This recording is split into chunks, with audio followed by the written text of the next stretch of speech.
A'udzu billahi minasyaitonir rajim. Bismillahirrahmanirrahim.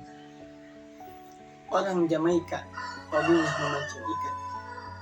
Jangan menggores luka yang tak terlupakan. Assalamualaikum warahmatullahi wabarakatuh. Alhamdulillah, wassalatu wassalamu ala rasulillah wa ala alihi wa mawala, amma ba'd.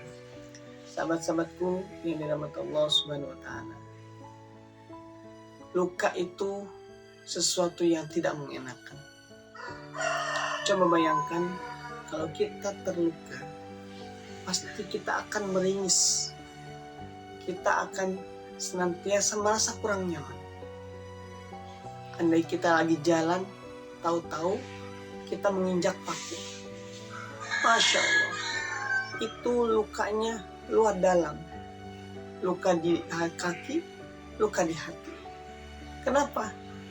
Kalau luka di kaki, kita jadi gak bisa jalan. Luka di hati, karena kita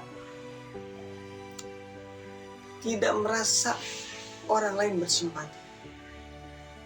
Ada kita luka, orang lain rasain lu, tambah sakit hati. Makanya kalau jalan, lihat-lihat dong.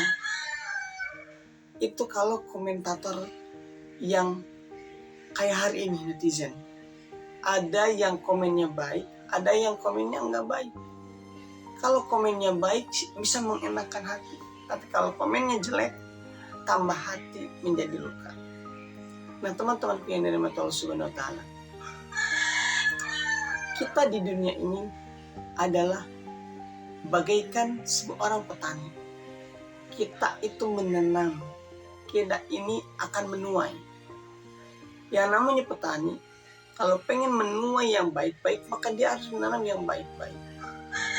Makanya dalam sebuah peribahasa, ad-dunya mazratul akhirah. Dunia ini adalah sawahnya atau ladangnya akhirat. Artinya, kalau kita hari ini menanam kebaikan, maka kita akan menuai kebaikan.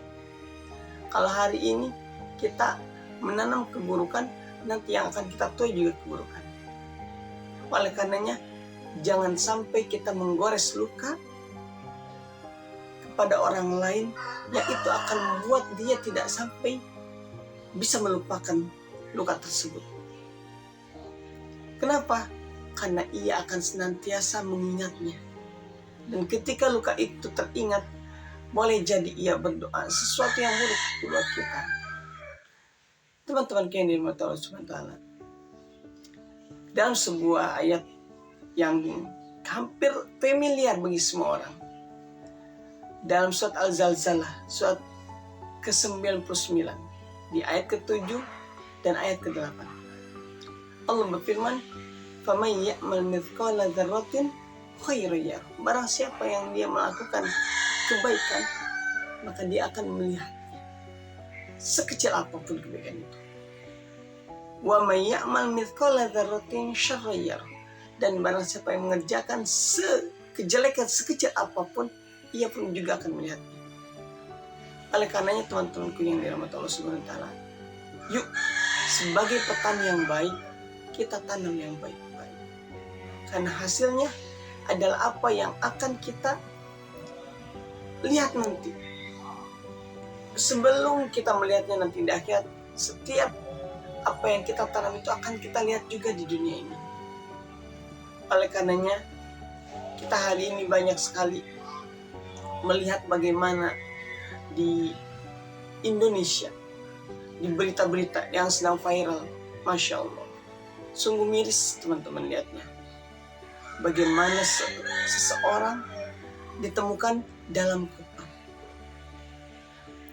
Di dalam koper bukan sedang ngumpet, bukan, tapi karena dimutilasi, karena dibunuh dengan banyak hal. Ada yang dibunuh karena luka, karena terluka dengan kata-katanya. Ada yang dibunuh karena sengketa bayaran, Masya Allah. Ada juga yang dimutilasi karena gangguan kejiwaan. Hari ini kita kalau melihat berita, Masya Allah, sungguh miris. Itulah pentingnya kenapa kita perlu belajar. Kita perlu belajar agama. Yang mana dengan agama ini kita akan semakin terang benderang. Setidaknya ada filter ketika setan sedang membisikkan kita untuk melakukan sesuatu hal yang di luar nalar.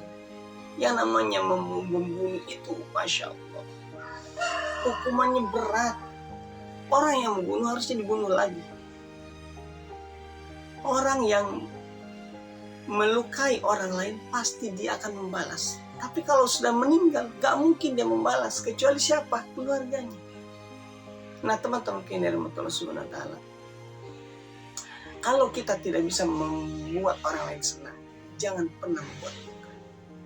Kalau kita tidak bisa menghadirkan kebahagiaan bagi orang lain, jangan pernah menghadirkan kesedihan bagi orang lain. Itu kaidahnya. Artinya, kalau kita akan mendapatkan apa yang kita lakukan hari ini, sekali lagi, apa yang kita tanam hari ini, itu yang akan kita tuai. Siapa yang menanam, dia yang akan menuai. Yang dia tanam kebaikan, dia akan menuai kebaikan. Yang dia tanam keburukan, dia akan menuai keburukan. Teman-teman yang dirahmati Allah Subhanahu wa Ta'ala, mudah-mudahan kita semua yang menyimak video ini senantiasa Allah bimbing, Allah tuntun agar senantiasa melakukan kebaikan. Karena kebaikan-kebaikan ini akan menghapus segala keburukan.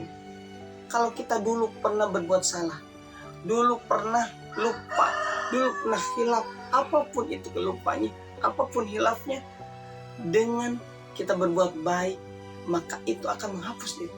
Setiap hilaf kita, setiap dosa kita, mungkin kita pernah bersalah kepada pasangan kita, pernah kita bersalah kepada sahabat kita pernah bersalah dengan tetangga kita. Tapi ketika kita mencoba untuk memperbaikinya dengan merubah attitude kita, sikap kita dengan hal yang lebih baik, maka mereka pun pasti akan mau memaafkan. Oleh karenanya Allah berfirman dalam Al-Quran, Innal hasanat yudhibnas sayyi'at. Sesungguhnya kebaikan-kebaikan itu akan menghapus keburukan. Itu Allah yang jamin. Kita ini orang yang tempatnya salah dan lupa. Itu sudah pasti, gak mungkin tidak. Tempatnya manusia itu tempatnya salah dan lupa. Aduh, sampai lupa dengan kaidahnya. Karena memang nggak mungkin kita ini benar terus, nggak mungkin juga salah terus. Karena dua hal inilah, makanya kata Rasul, sebaik-baik orang yang bersalah adalah yang senantiasa bertobat. Ini kaidah juga. Artinya kalau hari ini, kemarin kita salah, hari ini bertobat. Hari ini kita salah, besok bertobat, dan seterusnya. Dan selama nyawa kita masih ada di dalam diri kita, maka yang namanya pertaubatan, permohonan maaf itu masih dibuka. Tidak seperti Fir'aun, ia berbuat jahat betul, dan ia tidak mengakui Allah.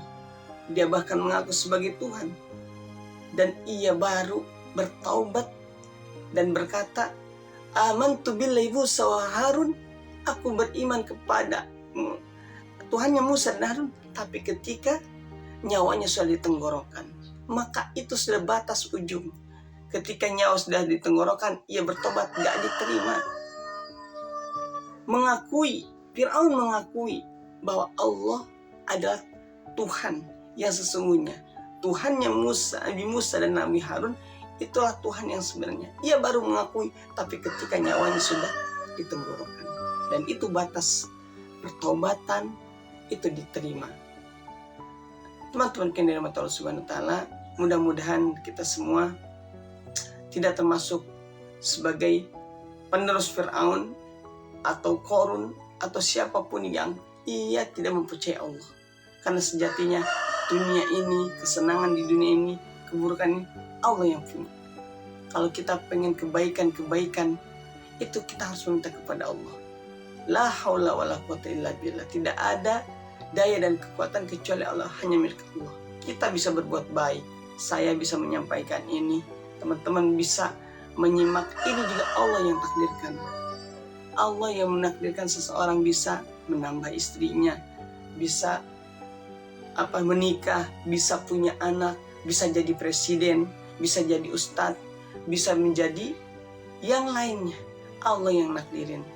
Tinggal bagaimana kita bersyukur dengan apa yang ada, bersyukur dengan apa yang Allah berikan, memaksimalkan setiap apa yang bisa kita maksimalkan. Sebagai guru, sebagai ustadz, sebagai pendakwah, Ustadz Dasar Latif memaksimalkan kemampuannya. Ia bahkan bisa sampai memberikan dakwah kepada para pejabat yang hari ini kita tahu. Kalau kita lihat di YouTube, berseliweran bagaimana beliau menyampaikan itu. Dan itu semua karena Allah yang menakdirkan. Meskipun cita-cita beliau adalah menjadi yang lain, tapi Allah takdirkan jadi pendakwah. Nah, teman-teman yang dirahmati Allah Subhanahu wa taala, apapun posisi kita, siapapun kita hari ini, mari kita syukuri apa yang Allah takdirkan kepada kita. Karena dengan begitu kita akan menjadi hamba-hamba yang senantiasa bahagia dengan apa yang Allah takdirkan. Karena sejatinya kebahagiaan itu tergantung kita. Kalau kita beridoi apa yang Allah takdirkan, kita akan bahagia. Bukan mencari apa yang belum ada, sehingga kita akan menjadi sengsara. Itu solusi daripada kebahagiaan itu. Mudah-mudahan Allah senantiasa menjadikan kita hamba-hamba yang bersyukur, hamba-hamba yang ridho dengan apa yang Allah takdirkan. Barakallahu fikum. Kurang dan lebihnya mohon dimaafkan. Salam akal sehat. Assalamualaikum warahmatullahi wabarakatuh.